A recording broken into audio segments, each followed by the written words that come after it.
Hi, everyone, and welcome. Today is a very exciting day here at Verified First because we are joined by MarketCast's very own Chief Human Resources Officer, Regina Johnson, for a crucial conversation on aligning HR and TA on diversity, equity, and inclusion. This past year, we have spent our time having important conversations with some of America's most notable leaders in the HR and TA space, like this one. Through our HR at the Table thought leadership webinars, we've discussed the role HR and TA have in DE&I, brand, technology, talent, culture, leadership, return on investment, employee engagement and the employee experience, and so much more. Our goal is to bring relevant and timely topics to our HR and TA community that supports you in your roles. All of these topics can be accessed through our HR at the Table resources page on our website at verifiedfirst.com. With each on-demand webinar you watch, you can earn 1 SHRM and 1 HRCI credit. You also have the option to receive credit for attending today's webinar too. If these discussions are important to you, be sure to check out our HR at the Table calendar to keep up to date on topics we're talking about. We've also worked hard to bring you a comprehensive deep dive of all of the topics we've discussed through this series. So if you'd like to gather more insight, be sure to check out our blog page, also at verifiedfirst.com. Now, before we dive into today's discussion, I'd like to discuss some housekeeping items. As I mentioned, this webinar is available for 1 SHRM and 1 HRCI credit. For our live attendees looking to receive credit, be sure to stick around for our post-webinar survey. If you're listening to this on demand, check your email for instructions on how to redeem your credit. Don't worry, this webinar is being recorded so you can use it as a resource, pass it along to your coworkers, or watch it whenever you want.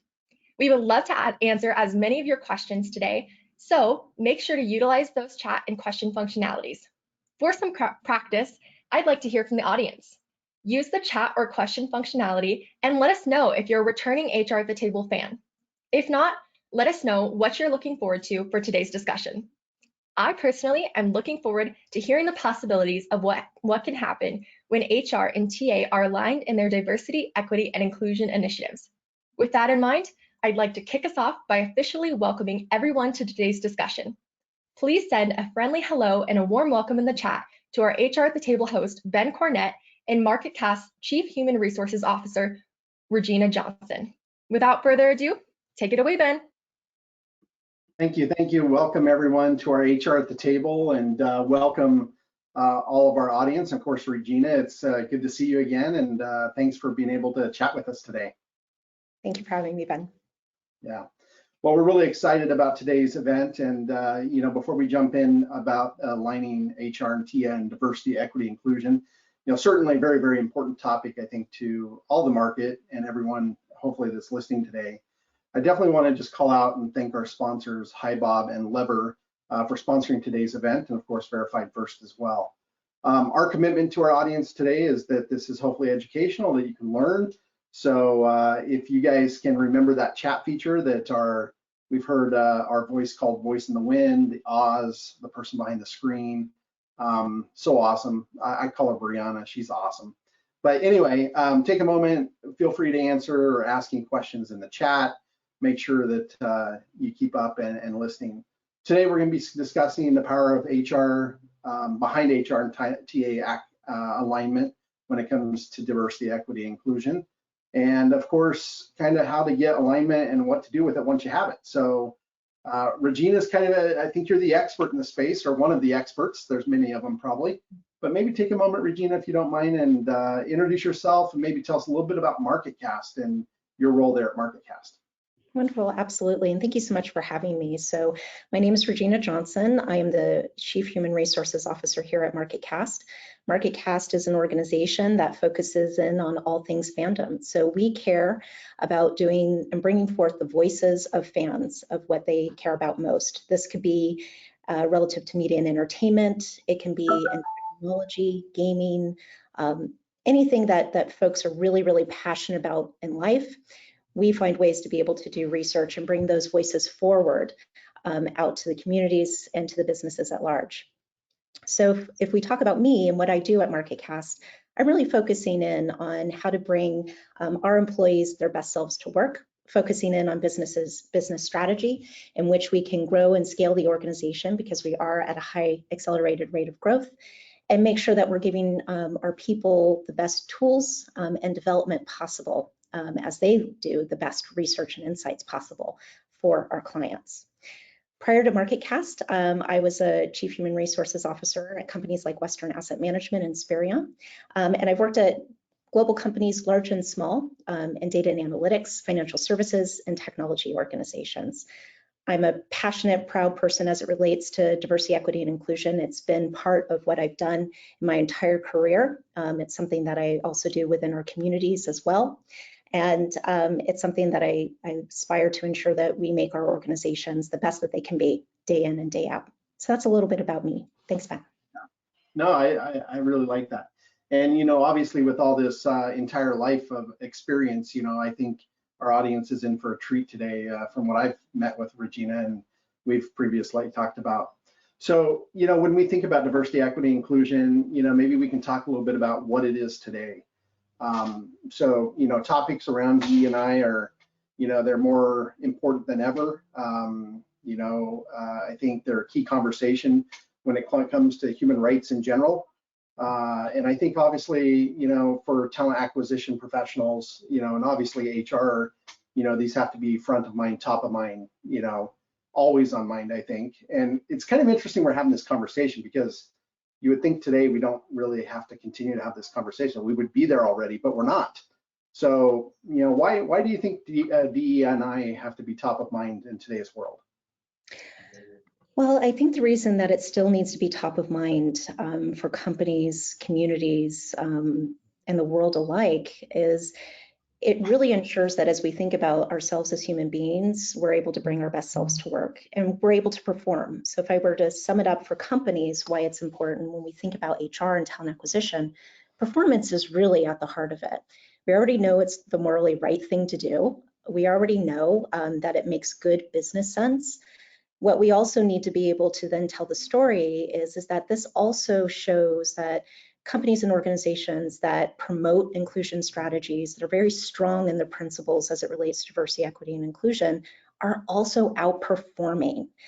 They're doing right by their clients, they're growing, they're prospering, and we see that in the cultures that they essentially aspire.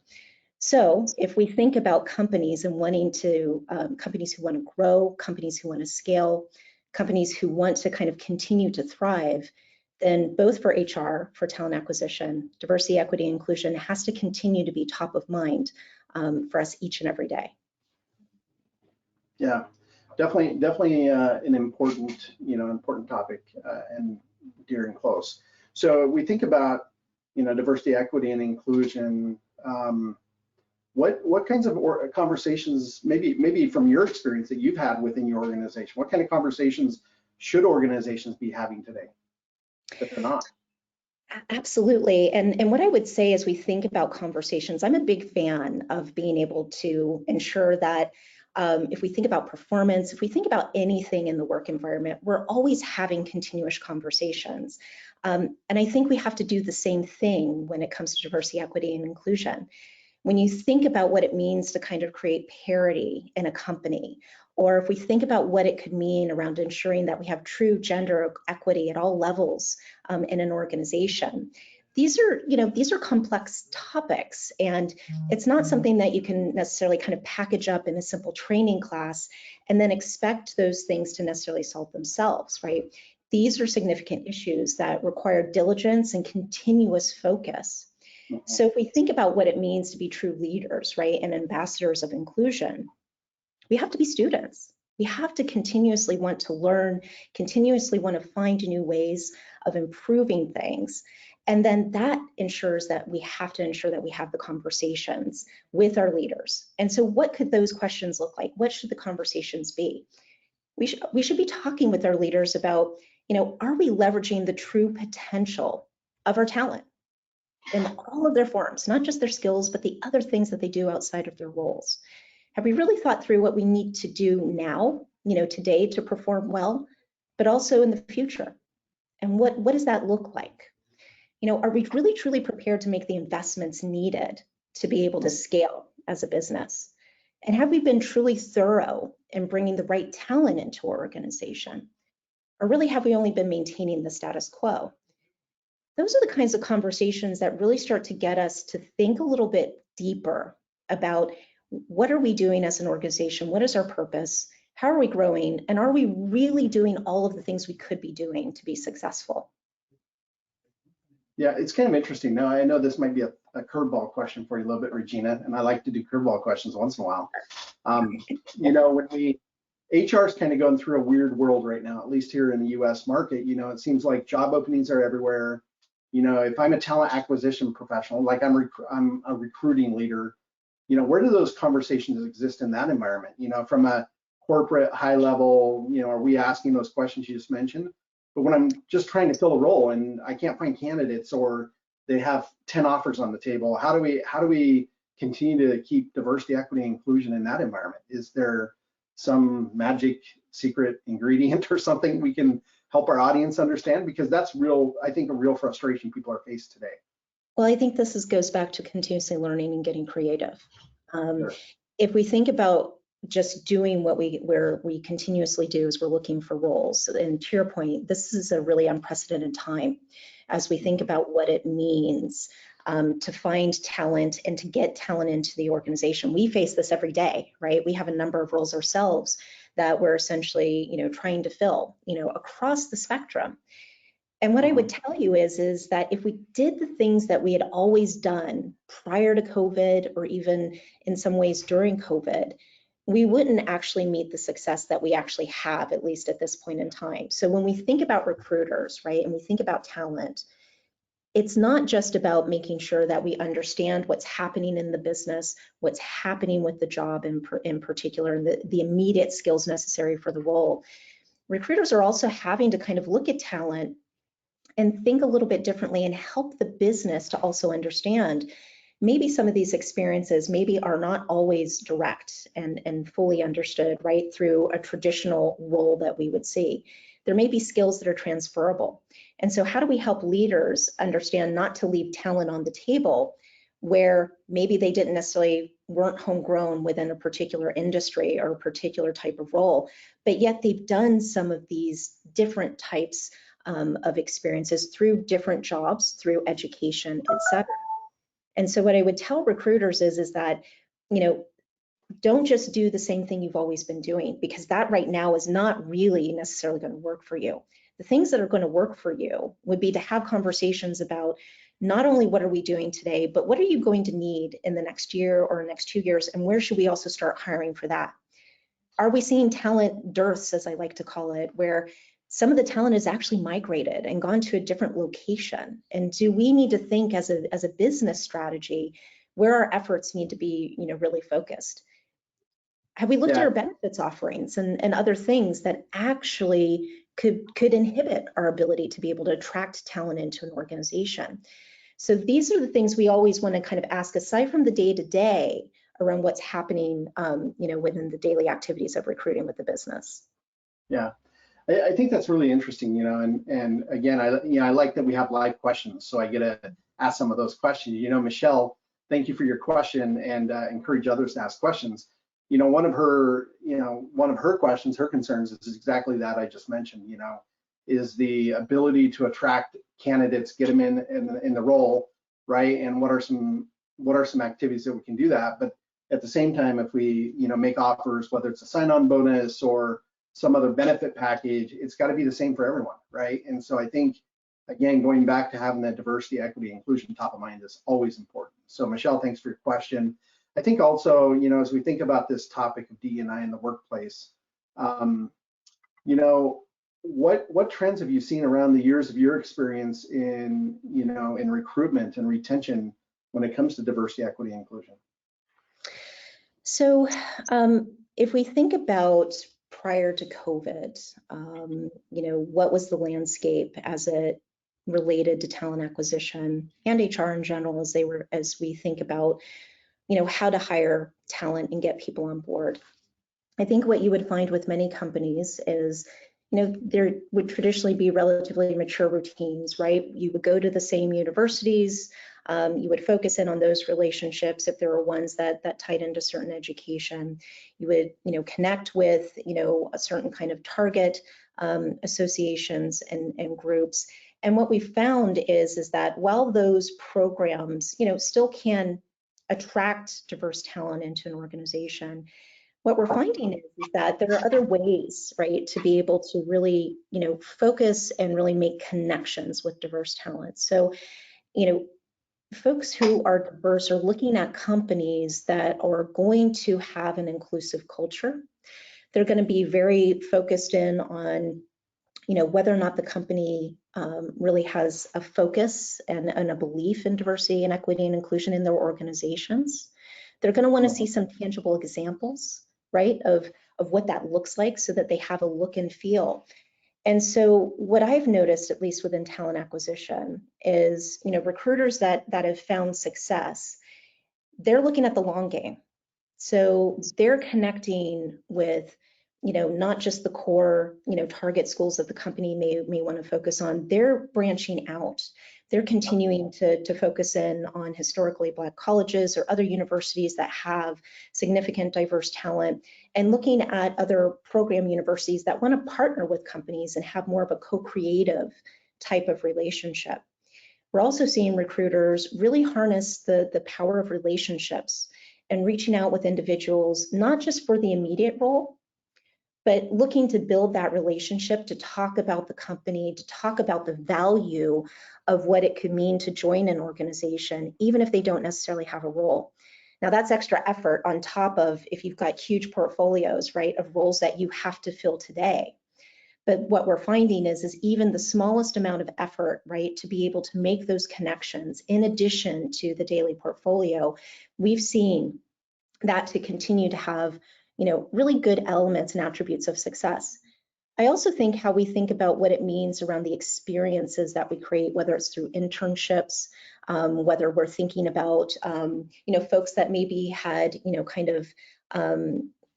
out of the workplace for a little while and are looking to re-enter, right? Those types of programs, create a way and an avenue to be able to enable different talent to be able to kind of rejoin the workforce.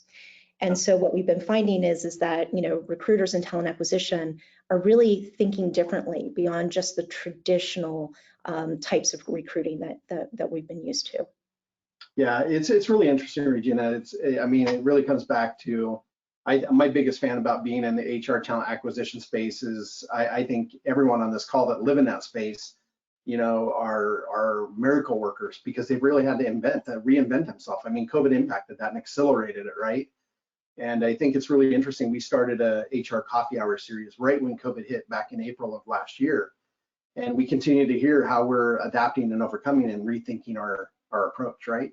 I think that's really kind of relevant. Eric posted a question, and I think, again, Eric, thank you for your question. This is a really good question. And I think there's a mistypo, but I think he's asking about how do we inoculate? I think the word is inoculate. If I'm not mistaken, Eric, you can correct it, but how do you inoculate the sense of an inclusive, throughout an organization? That's really what you're talking about, Regina, is you're talking about at the high level, but at the end of the day, it's got to be like who we are. It's got to be embedded in, our DNA, if you will. How do organizations go about doing that?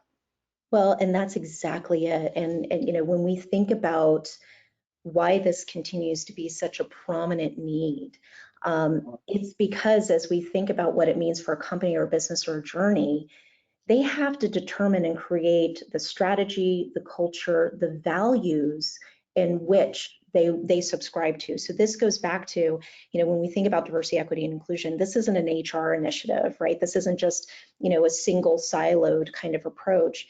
Back to your point, Ben, this is something that every person in the company should espouse, live, and breathe, and do.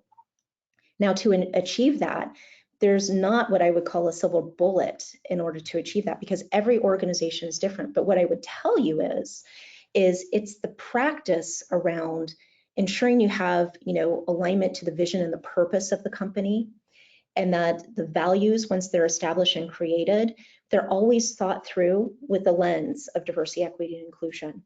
And then when we think about the goals and what we stand for as a company, that those, again, are always looked through from a lens of diversity, equity, and inclusion. So let me give you an example as how does that necessarily show up?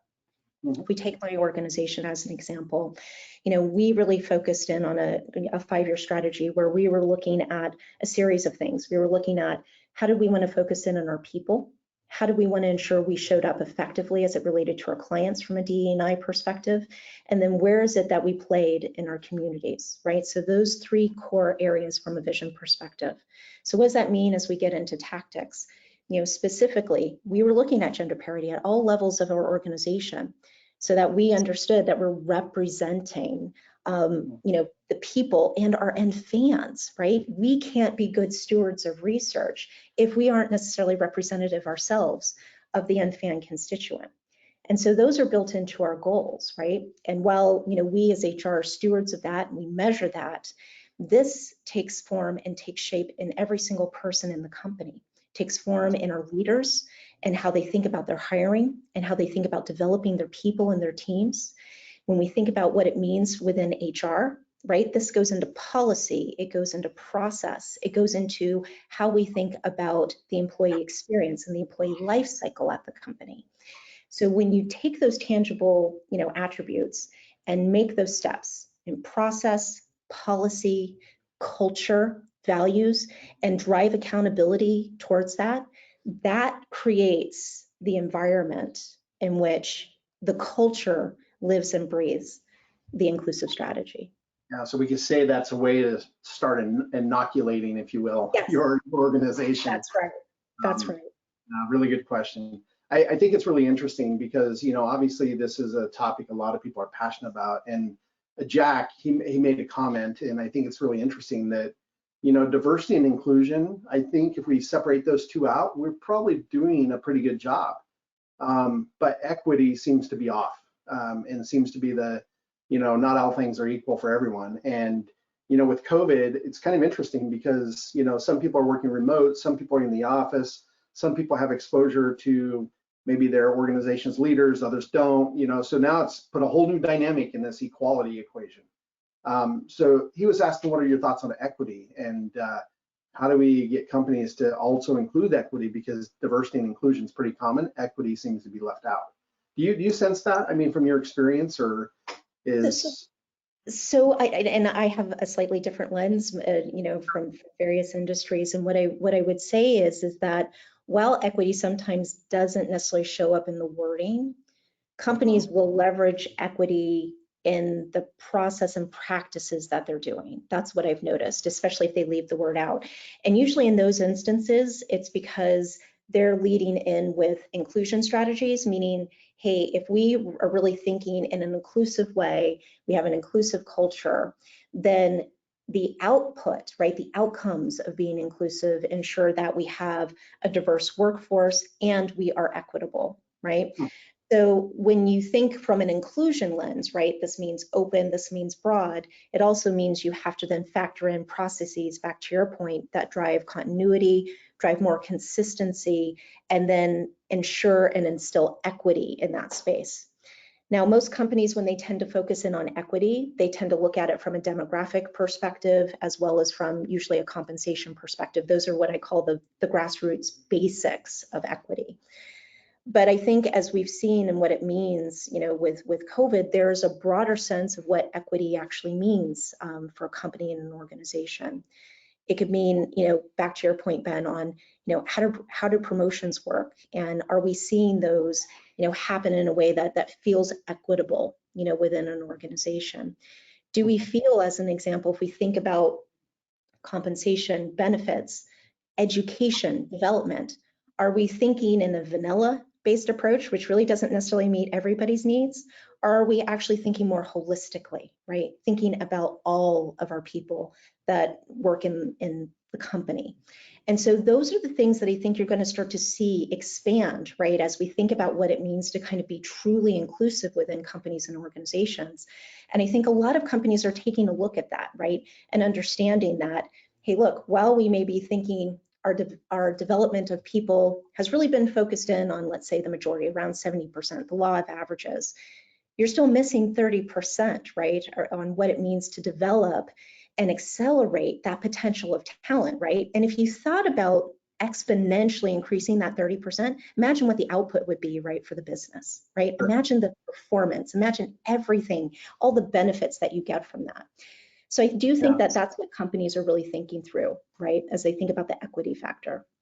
Yeah, I think it's really interesting, Regina. And Eric's got a good question. He's got a follow-up question. Is how do you get leadership? We're going to talk a little bit how to start with this, but how do you get leadership to maybe that's nodding on the same page? You're in HR, you're in your role, the CHRO or director of HR or whatever that is at your organization. How do you get your owners or stakeholders or shareholders or whatever it is? How do you get them to build that into the vision and culture? I mean, do you have any recommendations there? So here's what I would tell you. Depends on the leadership. It really does. So as an example, if you've got leadership that is very open and inquisitive and welcoming, right, of these types of concepts, the ways to educate, the ways to advocate, the ways to think through talent, your message will be easy.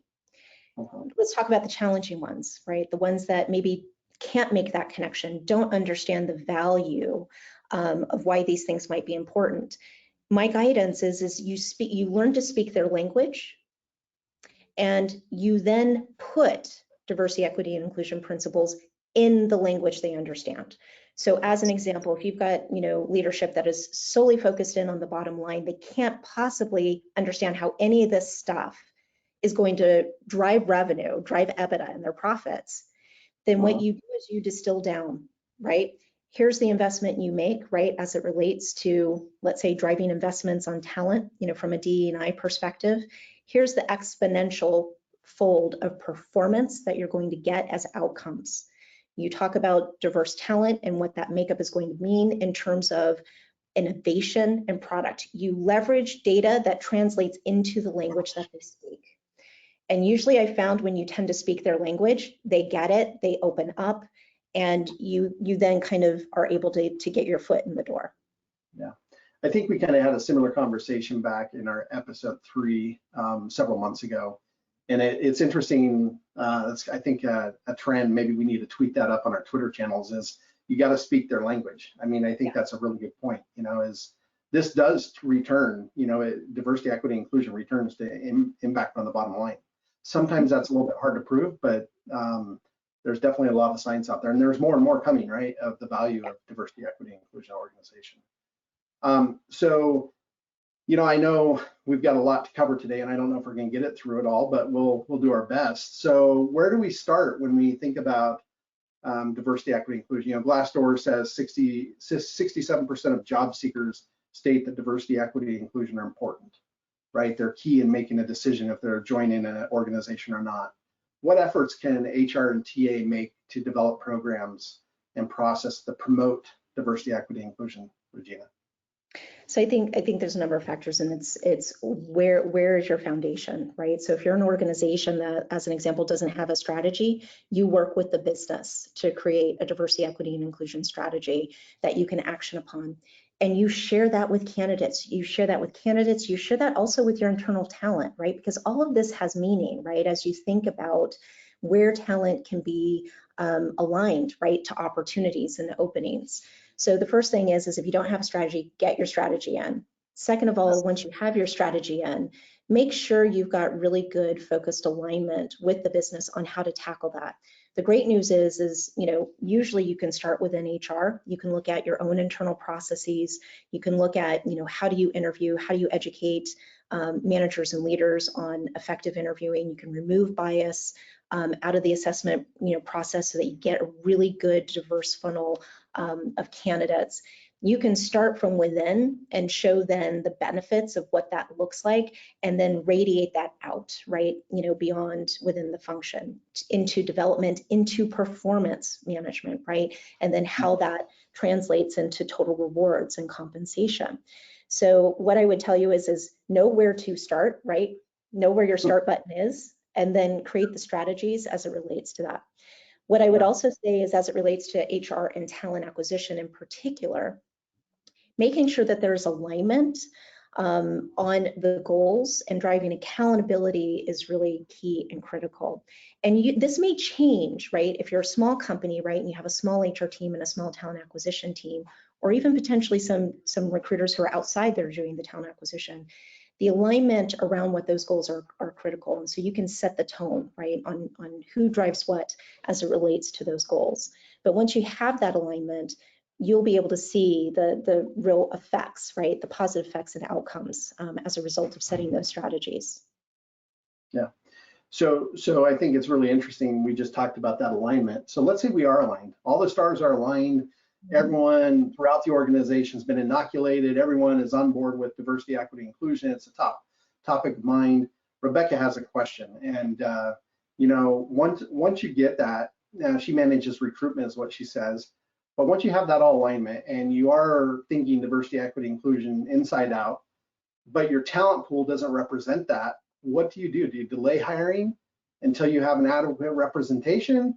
Or do you hire because you have the roles you need to fill? How do you handle that? That's a good question.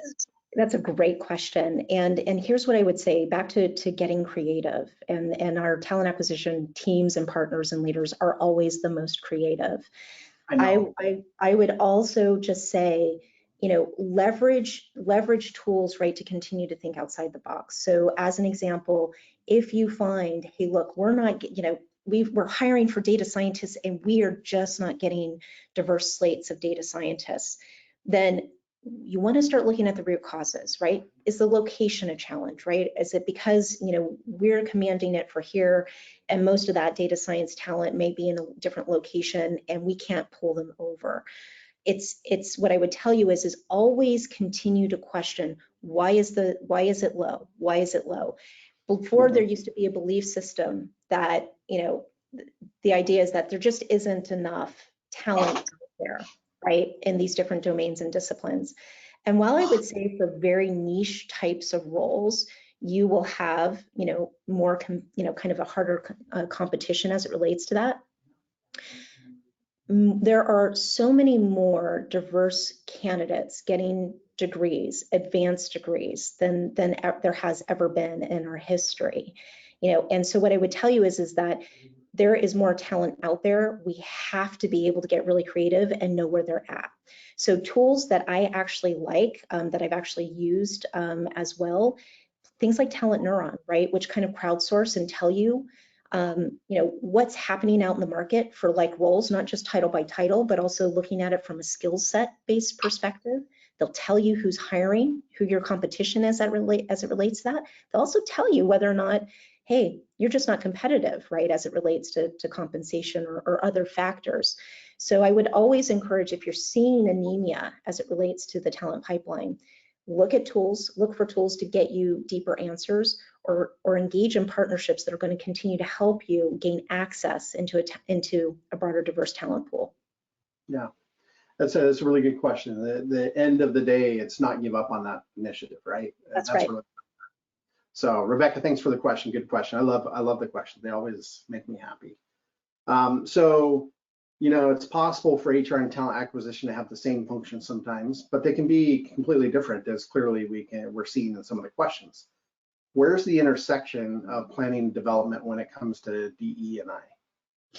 So from my vantage point, the way I see it working the best is everybody's at the table, right? Talent acquisition, all of the broader capabilities of HR, when you're driving and defining the diversity and inclusion strategy that you want to have for the company.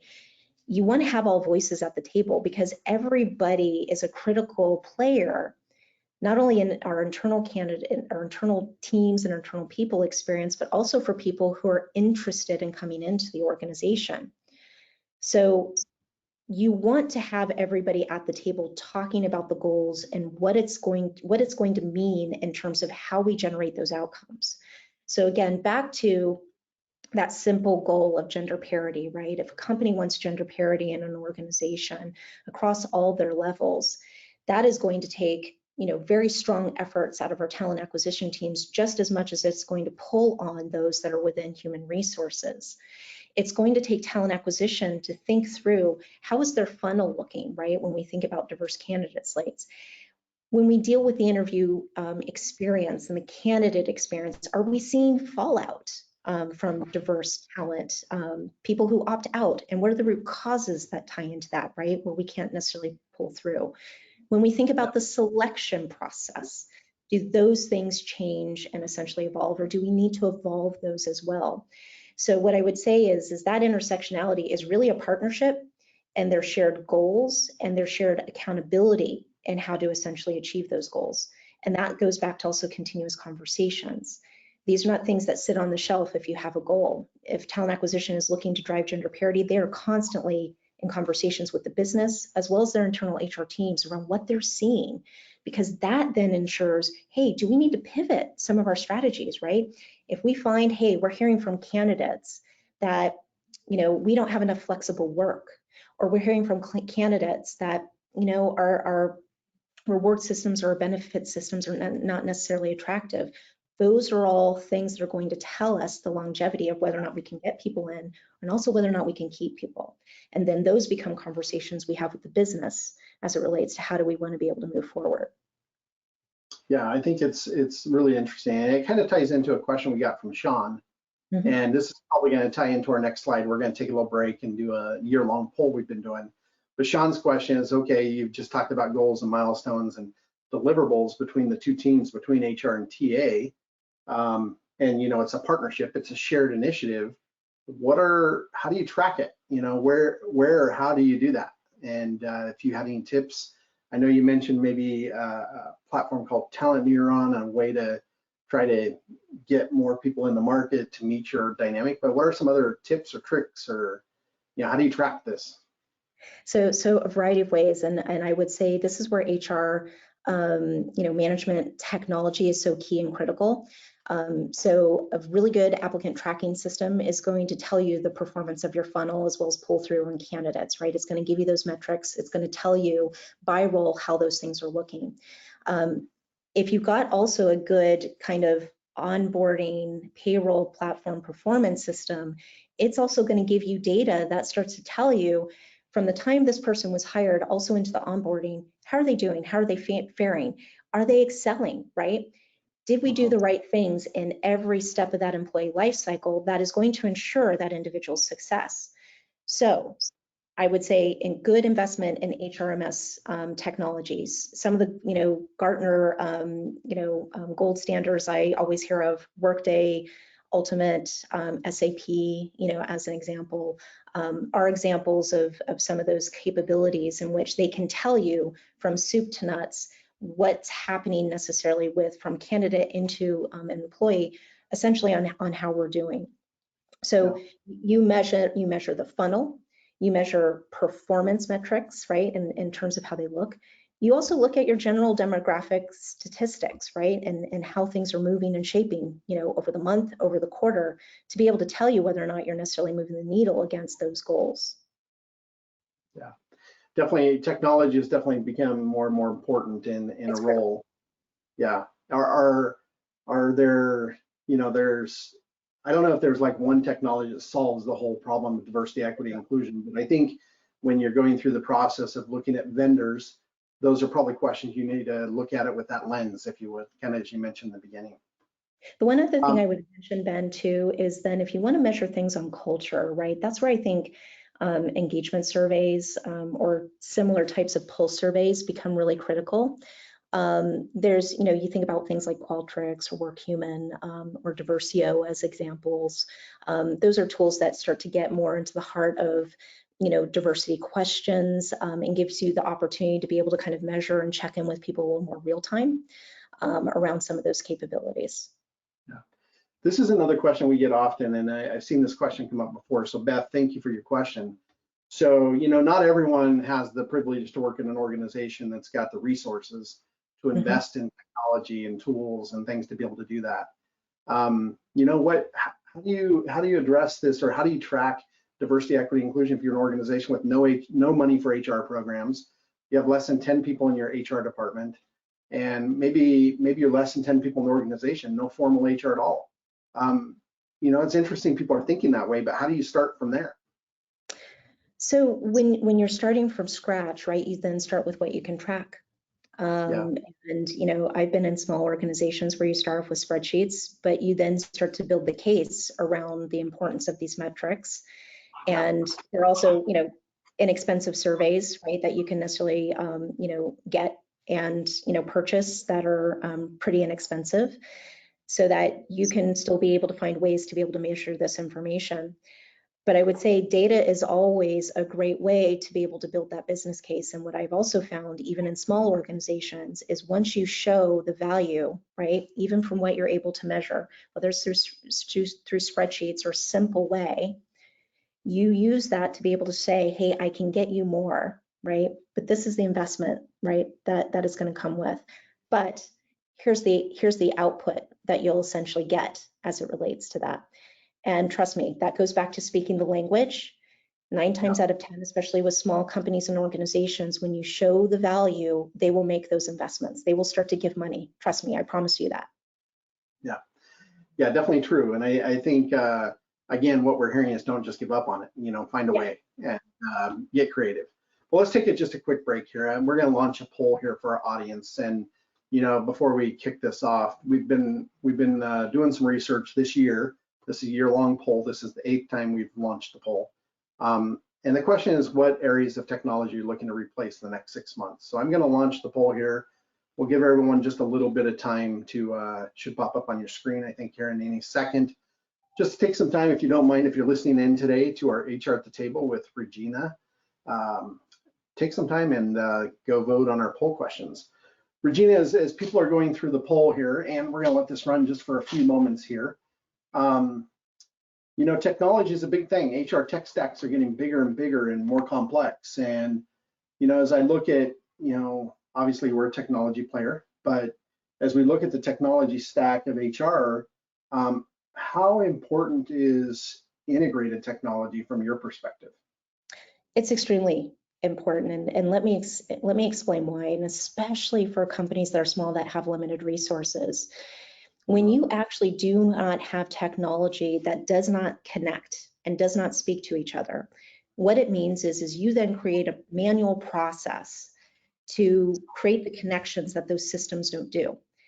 And what I will tell you is that's actually spending more money than getting a system that's more integrated.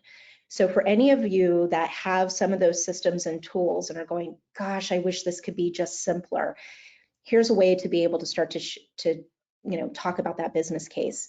And it's looking at the hours. So we actually did this. I actually took, because we have that right now. My ATS does not talk to my payroll, and my payroll does not talk to my performance, and my performance does not talk to our learning system. So we're doing a clean sweep in our organization so that they do. And the benefits we'll talk about in a minute. But what we found in our workaround process is we're spending hundreds of hours doing those manual workarounds. If you then multiply that by salaries, that's going to give you the dollar amount. And so then when you think about those systems that do have a level of integration that might be slightly more expensive, you build in the cost of what those manual manpower hours are that you will be able to get back and spend your time, right, and on other activities. So it is a worthy exercise to do. But I would tell you that having systems that talk to each other, that are integrated, not only save time, right, and get you to focus in on other activities aside from manual work, you will also be able to unlock insights that you can't do, right, because the systems don't talk to each other, right? When the systems talk to each other, you have the ability to get more real-time analytics out of the data around what's happening with your talent pool and how that looked as it relates to the onboarding and integration.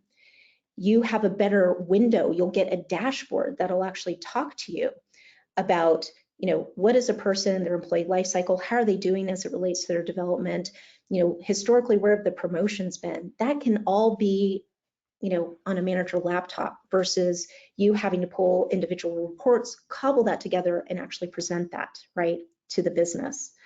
So technology is key in driving what I think better insights, better functionality, as well as better productivity for the HR team. Yeah, and I think really it goes back that integration aligns the data so you can make better business decisions at the end of the day. It does. Well, thank you. That's good insight. So just remember, it's worth money looking at integrated technology. I think that's Yes. true across the board in any department. So let's go back a little bit about alignment with HR and TA. In episode 3, or I think it was 3, it all blends together. This year's going so fast. We interviewed Chris Corneen, which is the head of HR for a company called MSI. They're a hard service organization, actually out of LA as well. And he talked about the lack of alignment and how it can hurt your efforts, right? If you're not aligned in facilitating change up the chain, the organization. Have you experienced where your human resource function, your talent acquisition function are like live in 2 different worlds, and they're not speaking the same language, and they're not aligned when it comes to diversity, equity, inclusion? And maybe an example, if you have such an example, of what that meant and how it damaged the organization? So I do have one, and it was with a smaller organization. And what I would tell you is that the alignment wasn't just talent acquisition wasn't aligned. We also didn't have total rewards aligned. We didn't have the generalists necessarily aligned. It didn't seem like anybody when I first came in was necessarily aligned. And so to your point, what that meant was, while the team was actually very focused and good stewards on trying to help support the business, there was not an end-to-end view on how to best achieve that. Right. And especially as that related to diversity, equity, and inclusion. So, while talent acquisition had their own goals and that they thought they were doing the right things and trying to drive, diverse talent in, they were actually missing the mark because nobody was looking internal, right, in other areas that would be effective in ensuring we could continue to attract talent in. So what we did is, we pulled together and met as a team, and we reviewed the existing goals, and we said, okay, what's working and what's not working. And then what we also did, which none of the folks had done, was then overlaid that with business goals and business priorities. And that's also really critical, right? When we think about what it means to kind of help a business grow effectively and lead with inclusion, you have to understand what the business is, where they're trying to go, and then you overlay HR and diversity strategy with that. And so once we understood the business goals, we then recreated goals for both talent acquisition and HR that showed direct connections on, if we do this, this is going to directly help the business do this. And by doing that, we then also set accountability, right? Who was going to own what? Who was going to report back on those, to us as a team? And that alignment not only ensured that we actually met our goals, but we also saw business performance take off. And that's because we had alignment within, but then we also had alignment with the business. Yeah, that's really, really important. I think Gabrielle asked a question a little bit earlier in our chat today, and really the question is talking about, she's a large organization looking to revamp the recruiting process, and really you just described it perfectly of maybe a way to address that. So Gabrielle, I hope that answered your question. Thanks for the question. Well, so, when we come to DE&I, what impact does DE&I have on talent acquisition alignment, on modeling and communicating and coaching and all et cetera that goes into that? How does that impact that? So I love to give the analogy of rowing, right? If everybody's rowing in the boat together in conjunction, right? Everything is smooth, everything is seamless. And it's visible, right, when those things don't happen. And so when we think about, like I said, what it means to kind of set goals and set strategy, right, you do it as a team and a collective in alignment with what's going on with the business. And then ensuring that who owns what, but then the goals and the actions are put into the performance plans. That ensures we also have the ability to check in, right, with our teams and ensure to help them move through, let's say, something that's changing and that's transformative, right? So in a goal, as an example, if you're looking to kind of totally transform your talent acquisition function in terms of how you hire, your interview process, the candidate experience, there's a series of things, right, that talent acquisition, of course, would lead from the front, right, in terms of the diversity goals, right, and bringing talent in. but then they're also going to rely on their partners, right? That tie into total rewards and compensation, right? And how that comes to the forefront and presenting to candidates, as well as then what it means on training, right? Training and development for the business. And how do we help the business navigate through that change just as much as we're helping each other within the function navigate through that change? So the ability to make sure that we're having those continuous conversations around that alignment and change are really critical to any success of any transformation in an organization. Yeah, I think that rowing analogy is really, really good. I'm the worst rower in the world, by the way. I'll admit that I am not a good rower.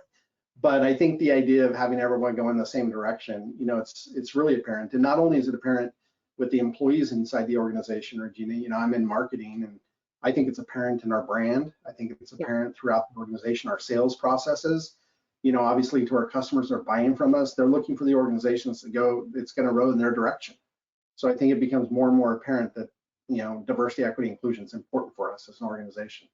Mm-hmm. So I know we only have about 10 minutes left, and again, this has been really good. We probably could talk about this all day, maybe a couple days, maybe a couple months, but just some last questions. There's a few questions came up from the audience about measuring. How do you measure that you're successful, when it comes to DE&I? And it's like, well, we're doing it, but maybe I don't know how well we're doing. So any ideas on measuring the healthiness or success of HR and TA's efforts in DE&I? So absolutely, and what I would tell you is it always starts with, right, when you set the goal. As per setting the goal, you decide how you're going to find a way to measure it, right? So simply back to that, hey, if we want gender parity, right, across the organization, well, the way we're going to be able to measure that is, quarterly around how are we doing, right, across the levels. How are we doing at our leadership levels?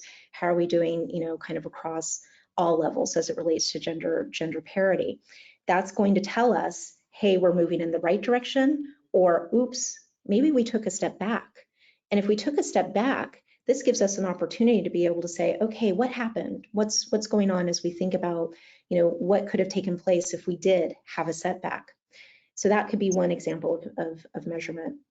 I'm a big fan of being able to kind of just know how you have annual metrics, right, tied to goals, so that you see kind of the full life cycle within a year, but then also being able to kind of measure things potentially monthly or quarterly, depending on what that goal is. So like I said, when I gave the metric on talent and gender parity, we like to look at that a little more frequently, because then we can shift and pivot more effectively as we think about next roles, or we think about what it means for helping the business as they're thinking about, promotions within their organization.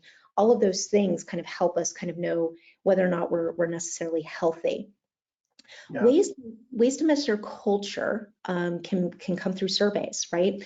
And you can do those, of course, annually, but I'm still a big fan of being able to kind of measure them a little more ongoing, so that you really get a sense of what's happening and whether or not people are feeling alignment, right, to kind of the strategy, whether or not people are feeling that what they're seeing is very tangible to the goals, and that's having a positive effect, right, especially for anything that you're looking to achieve. So I like surveys. I like, metrics that tie into annual and KPIs, so that you can say, here's how we're doing.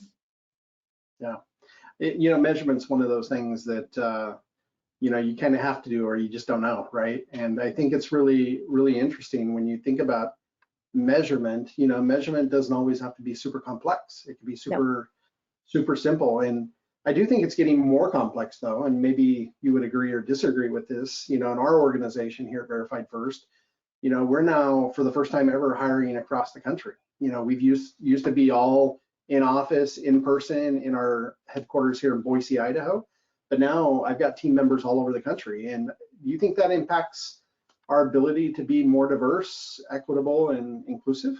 Does that make it easier for an organization, or does it complicate things?